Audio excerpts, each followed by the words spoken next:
جب نبی کریم صلی اللہ علیہ وسلم قبر والوں کو نہیں سنا سکتے تو پھر کوئی عام اہل ایمان کیسے اسے اس بات کی اجازت ہوگی یا یہ مقام اور مرتبہ ہوگا کہ وہ کسی اہل قبر مرنے والے شخص کو سنا سکے؟ جب نبی نہیں سنا سکتا تو عام امتی کے تعلق سے سوال ہی نہیں پیدا ہوتا۔ قرآن نے کتنی شاندار مثال دی، نہ بہرے کو نہ مردہ کو قرآن نے دونوں کو ایک ہی مقام کے پر لا کر کھڑا کیا۔ نہ بہرا سن سکتا ہے زندگی کے تمام تر لوازمات کے ہونے کے باوجود، اسی طرح مردہ جو مکمل طریقے سے مر چکا ہے وہ بھی نہیں سن سکتا۔ کتنی پیاری دلیل قرآن مجید نے دی ہے۔ ہم اپنی زندگی میں اس کا مشاہدہ عمومی طور کے پر کرتے ہیں، اس کے بعد بھی انسان کتنا جاہل، کتنا بیوقوف ہے کہ وہ قبر والوں کے پاس جا کر حاجت روائی، مشکل کشائی، اپنی زندگی کے پرابلمسوں کو، مسائل کو لے جا کر رکھتا ہے کہ یہاں سے مجھے میری زندگی کے مسائل کا حل ملے گا، حالانکہ وہ کبھی اس کی بات سننے ہی والے نہیں، تو کہاں سے اس کا مسئلہ حل کریں گے؟ اب یہاں قرآن مجید نے یہ جو بیان کیا، ایک اور آیت سورہ بقرہ آیت نمبر 22 کو یہاں صاحب کتاب شیخ صالح الفوزان حفظ اللہ نے نقل کیا، جنہوں نے ارشاد الی صحیح الاعتقاد کو لکھا ہے۔ تو یہ سورہ بقرہ کی آیت نمبر 22 ہے، اللہ کا ارشاد ہے فَلَا تَجْعَلُوا لِلَّهِ أَنْدَادًا وَأَنْتُمْ تَعْلَمُونَ، کہ جاننے کے باوجود اللہ کے برابر کسی کو مت ٹھہراؤ۔ تمہیں علم ہے، تمہیں پتا ہے کہ اللہ کے برابر کوئی نہیں ہو سکتا، نہ اللہ کی طرح کوئی سن سکتا ہے، نہ اللہ کی طرح کوئی دیکھ سکتا ہے، نہ اللہ کی طرح قدرت کوئی رکھتا ہے، نہ اللہ کی طرح کوئی نواز سکتا ہے، کچھ نہیں ہے کسی کے پاس۔ اس کے باوجود بھی اگر ہم کسی غیر اللہ کو اس مقام کے پر لا کر ٹھہرانے کی کوشش کرتے ہیں تو اس کا مطلب کیا ہوا؟ جانتے پوچھتے ہوئے مخلوق کو خالق کے برابر قرار دینے کی کوشش کی جا رہی ہے۔ اب یہاں ایک سمپل سی بات، عمومی طور کے پر جیسا کہ بدعتی قبوری جو قبر پرست ہے، ان لوگوں کے یہاں پر پایا جاتا ہے کہ یہ مصیبتوں کے اندر کسے پکارتے ہیں؟ شیخ عبد القادر جیلانی رحمہ اللہ کو۔ اب یہاں ہم جس مقام کے پر ہیں ہندوستان کے اندر، یہاں سے بغداد کا فاصلہ ہزاروں کلومیٹر کے پر ہے۔ اب یہ بتائیے کہ اتنے لمبے فاصلے سے کیا کوئی مردہ سن سکتا ہے؟ زندہ نہیں سن سکتا بغیر کسی واسطے کے، واسطہ اگر بیچ میں آ گیا تو سن لے گا۔ جیسا کہ موبائل ہے اور نیٹ کی دنیا ہے، ہم اس کے ذریعے سے دنیا کے کسی بھی حصے کے اندر رہنے والے بندے سے بات کر سکتے ہیں، ویڈیو کالنگ کر سکتے ہیں، لیکن بیچ میں واسطہ ہے، ایک ذریعہ ہے، ایک سورس ہے۔ اگر وہ سورس نہیں ہوگا تو ہم 1 کلومیٹر دور کے پر رہنے والے کو اپنی آواز نہیں سنا سکتے، نہ ہم اس کی تصویر دیکھ سکتے ہیں۔ سوال ہی نہیں پیدا ہوتا، یہ ذریعہ ہے۔ یہ تو زندوں کی بات چل رہی ہے، وہ جو دنیا سے جا چکا ہے، قبروں کے اندر ہے، وفات پا چکا ہے، وہ کیسے زندوں کی طرح ہو سکتا ہے؟ جب زندے کو ہم دنیا کے اندر بغیر کسی واسطے کے، بغیر کسی ذریعے کے، ایک فاصلہ لگ جانے کے بعد اور اس کی دوری ہو جانے کے بعد نہیں سنا سکتے، تو کسی مرنے والے کو کیسے سنا سکتے؟ سوال ہی نہیں پیدا ہوتا۔ بلکہ اس دیوار کے بازو میں اگر کوئی شخص بیٹھا ہوا ہے، ہم نہ اس کی آواز سن سکتے ہیں اور نہ ہم اسے دیکھ سکتے، صرف ایک دیوار کی بنیاد کے پر، حالانکہ وہ ہمیں سے انتہائی قریب ہے۔ ایک دیوار کا یعنی صرف 1-2 فٹ کا فاصلہ ہے، اس کے باوجود نہ ہم اسے دیکھ سکتے ہیں، نہ اس تک اپنی آواز پہنچا سکتے ہیں۔ یہاں تو معاملہ مر جانے والے کا ہے، قبر میں چلے جانے والا، اور جسے قبر میں گئے صدیاں بھی چکی ہو، ایک لمبا 700-800 بلکہ اس سے زیادہ کا فاصلہ ہو رہا ہے، 700-800 سال ہو چکے ہیں، سوال ہی نہیں پیدا ہوتا ہے۔ یہ بڑا عجیب و غریب مسئلہ ہے مسلمانوں کے ساتھ، اس لیے کہ ہم نے اللہ کی عظمت، اللہ کی توحید، اس کی قدرت کے بارے میں جو بیانات ہونے چاہیے، اور اللہ نے اپنی کتاب میں، رسول اللہ صلی اللہ علیہ وسلم نے اپنی احادیث کے اندر جو بیان کیا، ہم اسے نہ پڑھتے ہیں نہ سنتے ہیں، تو کہاں سے اللہ کی قدرت کاملہ، اللہ کی عظمت، اس کی جباریت، اس کی قہاریت کے بارے میں ہمیں علم ہوگا؟ نہیں ہوگا۔ واللہ جس نے اتنی عظیم کائنات بنائی ہے، صرف اسی چیز کے پر غور کیجئے کہ یہ سورج جو ہمارے نظام شمسی کے اندر ہے، یہ زمین سے 10 یا 13 لاکھ گنا بڑا ہے۔ اور اللہ نے اس کائنات کے اندر کتنے ایسے ستارے بنائے ہیں جو سورج سے کروڑوں گنا بڑے ہیں۔ اب بتائیے کہ جب اللہ اتنی بڑی بڑی مخلوق کو پیدا کیے ہوئے ہے، وہ اتنا عظیم ہے، وہ خلاق العلیم ہے، وہ قیوم ہے کہ اگر اس بیلنس کو جو زمین و آسمان اور تمام ستاروں اور سیاروں کے درمیان ہے، اگر اس بیلنس کو ختم کر دیا جائے، ان کی ٹائمنگ کو مس کر دیا جائے، تو نتیجہ کیا ہوگا؟ یہ زمین پتہ نہیں کس سے ٹکرا جائے گی، سورج کے بیچ میں پتہ نہیں کون آ جائے گا، اور ستارے کس سے کب ٹکرا جائیں، فنا ہو جائیں گے۔ اللہ نے میزان رکھا ہے جس کی بنیاد کے پر کبھی کوئی ستارہ کسی سے ٹکراتا نہیں ہے، نہ سورج زمین کے قریب آتا ہے اتنا کہ اس کی گرمی ہم برداشت نہ کر سکے، اور نہ اتنا دور جاتا ہے کہ زمین اتنی سخت سرد ہو جائے کہ یہاں پر ہم رہنے کے قابل نہ رہ جائے۔ یہ سب اللہ تبارک و تعالیٰ کی قدرت، لیکن ہم ان چیزوں کو پڑھتے نہیں، سنتے نہیں، سمجھتے نہیں، جانتے نہیں، تو پھر ہمارے سامنے جو جھوٹی کہانیاں، من گھڑت واقعات پیروں کے، ولیوں کے، بزرگوں کے بیان کیے جاتے ہیں، اسی پر ہمارا ایمان ہوگا، اسی پر ہمارا یقین ہوگا، اور وہی چیز ہمارے ایمان اور ہمارے عقیدے کا حصہ بن جائے گی۔ یہ چاہتے ہیں کہ اللہ کا ذکر نہ ہو، اللہ کی عظمت بیان نہ کی جائے، اللہ کی قدرتوں کا تذکرہ نہ ہو، تاکہ ان جھوٹے واقعات کے ذریعے لوگوں کو گمراہ کیا جا سکے۔ تو شیخ عبد القادر جیلانی کو پکارا جاتا ہے، اتنی دور سے کیا وہ سن سکتے ہیں؟ چلو بالفرض میں کہتا ہوں سن سکتے ہیں۔ اب وہ اپنی زبان بولنے والے، یعنی عربی زبان، عراق بغداد کی زبان عربی ہے۔ آج اگر آپ کسی زندہ عربی شخص کے سامنے جو اردو زبان نہیں جانتا، جو مراٹھی زبان کو نہیں جانتا ہے، اگر اس کے سامنے جا کر آپ بولیں گے بھی بالفرض اگر وہ زندہ ہے، تو کیا وہ ہماری آواز سن سکتا ہے؟ اگر کوئی مراٹھی مانوس یہ کہے گا ملہا پائی جے مجھے یہ چاہیے، تو کیا وہ سن لے بالفرض؟ تو وہ دے سکتے ہیں، اس لیے کہ سمجھ ہی نہیں پائیں گے۔ اردو میں اگر کوئی شخص اولاد کا تذکرہ کرے کہ مجھے اولاد نہیں ہو رہی ہے، مجھے اولاد چاہیے، تو کیا شیخ عبد القادر جیلانی اس کی آواز کو سننے کے بعد سمجھ سکتے ہیں کہ یہ کیا کہہ رہا ہے؟ اگر ہمارے سامنے کوئی زندہ عربی شخص چلا آئے جو ان زبانوں کو نہیں جانتا، آپ اس کے سامنے کتنا بھی بولیں گے وہ نہیں سمجھے گا، وہ سنے گا لیکن ہماری بات کو، ہماری مراد کو نہیں سمجھے گا، اس لیے کہ وہ زبان اسے نہیں آتی ہے۔ اب میں تو صرف ایک مثال دیا، ہندوستان بھر کے اندر آپ دیکھ لیجئے، اور دنیا بھر کی مثالیں، دنیا بھر سے لوگ مختلف زبانوں کے اندر شیخ عبد القادر جیلانی کو مدد کے لیے پکارتے ہیں۔ روافظ کو دیکھیے، ان لوگوں کے یہاں حضرت علی رضی اللہ تعالیٰ عنہ کے تعلق سے عقیدہ بنا کر رکھا گیا ہے، اور ایک مشہور شعر جو لوگوں کو پڑھایا جاتا ہے، بھلے کہ یہ چیز بریلویوں کے اندر بھی پائی جائے گی، نادی علی مظہر العجائب تجید عون لک فی النوائب، کہ حضرت علی رضی اللہ تعالیٰ عنہ کو مصیبتوں میں پکارو، تم انہیں مصیبتوں کے اندر مدد کرنے والا پاؤ گے۔ یہ رافضیوں کا، شیعوں کا بنایا ہوا شعر ہے، اور اسی چیز کو یہ بدعتی، یہ بریلوی پروستے ہیں مسلمانوں کے درمیان کہ حضرت علی رضی اللہ تعالیٰ عنہ کو مدد کے لیے پکارو۔ بعض لوگ کہتے بھی ہیں نا کہ علی مشکل کشا، یعنی حضرت علی رضی اللہ تعالیٰ عنہ مشکل کشائی کرنے والے، مصیبتیں دور کرنے والے اور مشکلات سے نجات دینے والے ہیں۔ یہ وہی ہے جو قرآن مجید کہہ رہا ہے کہ اللہ کے برابر کسی کو مت ٹھہراؤ۔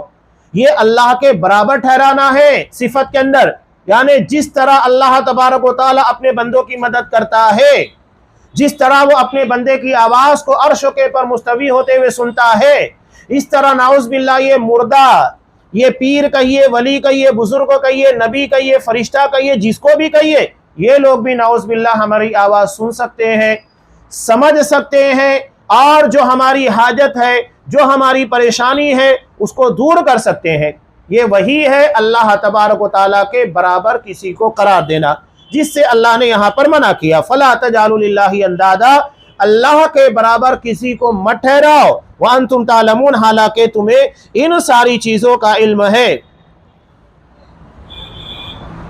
آگے صاحب کتاب کہہ رہے ہیں کہ اللہ نے اپنے رسول محمد رسول اللہ صلی اللہ علیہ وسلم کو اس وقت مبعوث کیا جب عرب کی حالت